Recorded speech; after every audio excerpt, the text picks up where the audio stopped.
The idea of this video is how to customize already created canvas shapes. So here we created a line, a rectangle, another line with the particular fill colors and particular width. We are not going to touch the width, but we want to change the fill after creation. So after creating the canvas, here are the lines and here is the rectangle. There are three methods that we can use to customize the shapes. Here, after creating the lines and the rectangle, we replicated the corresponding IDs. Then I've added this button that will call the command customize.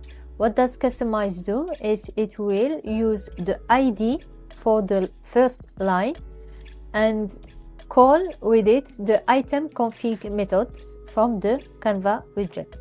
So when I will call on the button, change the colors, it will change the color of the line identified by its ID. The second method is, instead of using the ID, is to use the tag. For example, here we are using the tag of the rectangle.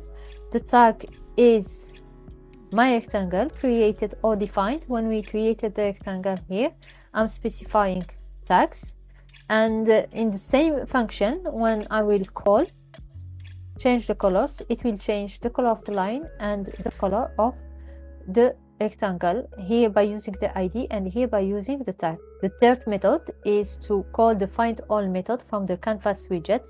So we will create all the IDs, and then for each ID we will call item config, but we will apply the same values or the same configuration.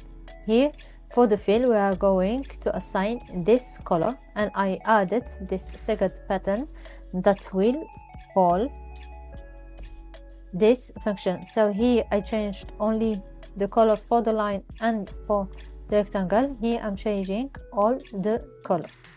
Thank you for watching, and see you in the next video. Bye.